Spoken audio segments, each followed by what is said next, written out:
I'm here with Tyler Jones, head coach of the Cougar men's basketball team. We have a lot of things to talk about between last week and this coming week.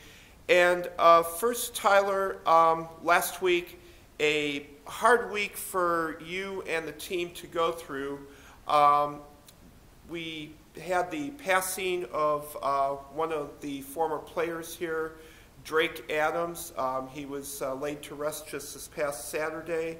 And just talk for a minute about the effects of Drake's passing. Certainly a wonderful young man, and just sad to see him go when he did. Drake Adams was a terrific young man. He was somebody that really served his teammates extraordinarily well as a student athlete here. He played a considerable amount of time his freshman year, was injured his sophomore year, then underwent microfracture knee surgery. So Drake was never the player that he once thought he'd be, but it never kept him down. It never dampened his spirit. He was a foxhole guy for his teammates. He never begged out of anything. He ran his sprints. He didn't miss practice, and he knew that he wasn't in the position physically to contribute as a player. But as a teammate, he was a wonderful contributor. And like I said, he was service-oriented person. It really troubled me this week to attend his memorial service and his homegoing, and deeply saddened. He affected the lives of his teammates, and he will truly, truly be missed. Tyler, I think it's a real testament to his character and his, as you said, his servant mentality. Just to see how many of former players and teammates turned out for him on Saturday. The turnout was extraordinary. Thousands of people paid their respects to Drake, from the young to the old, from his high school days, from his AAU coaching days, to his college days, to his professional days as a teacher and a mentor at Crane High School. It was just amazing at the outpouring of love and affection that was shown to Drake this Saturday. And again, he will be very, very missed. All right. Turning to the action on the floor last week. A couple home games against Rockford and Concordia, Wisconsin, and both of them fairly close games, but in the end, just a couple things didn't happen or didn't go the Cougars' way, and two tough losses to absorb. Yeah, we were shorthanded against Rockford, and we played hard. We didn't make plays during crunch time that obviously teams that win ball games do, and we suffered. Moving into the Concordia, Wisconsin game, I thought that we were competitive and just couldn't get over the hump. We got hit by a late first half run that put us in a slight deficit at halftime, and then making a good run, you have to convert, and we were down 56-51. We had 4 straight possessions where we couldn't get a shot, or we had a crucial turnover, and you've got to capitalize in situations like that. We had built up a little momentum, but just couldn't get it done. But in both efforts, the guys played hard, and they fought, which is always something that you look for. One player I'd like to talk about for just a moment is our Men's Athlete of the Week, Mike Walmer. Mike with a really nice offensive production on Saturday, 25 points, which is his second highest in his career.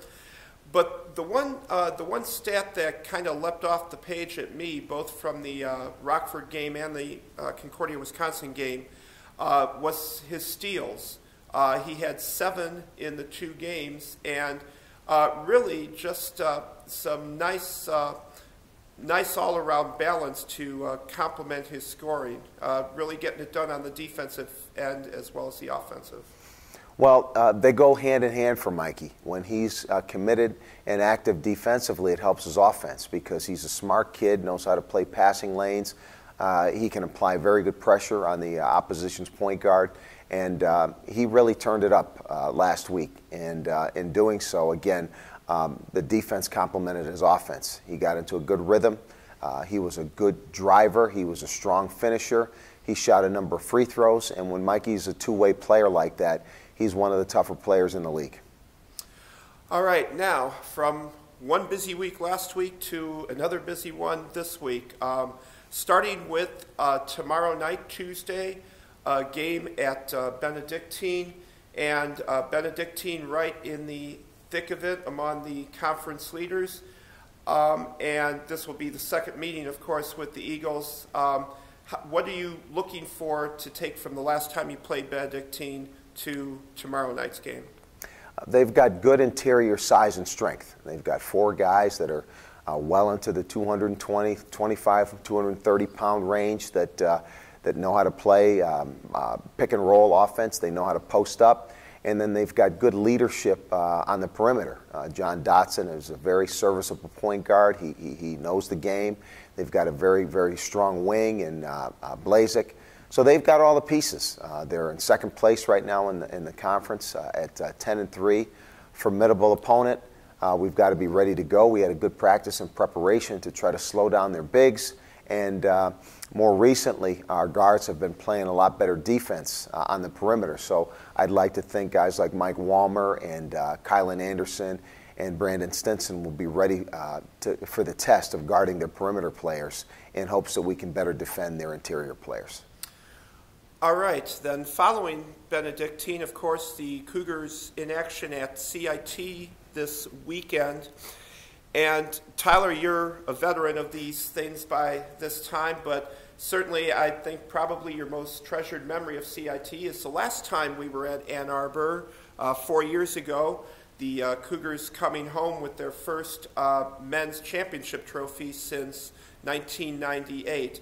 And just talk about, in general, maybe you have, well, you do have some guys on the team. This will be their first CIT. Mm-hmm. How do you go about getting the team prepared for CIT just in terms of how big an event this is on the Concordia calendar?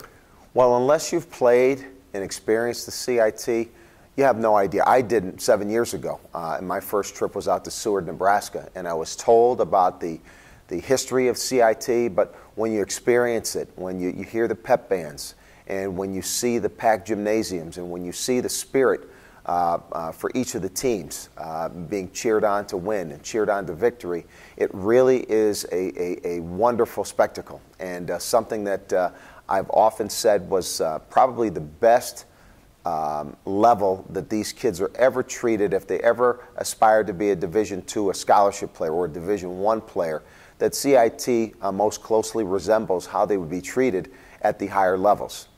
It's a wonderful experience, and again, I'm excited going back to Ann Arbor, the scene of our CIT championship in 2011. We had a senior-laden team that year that really just played wonderful basketball for that weekend.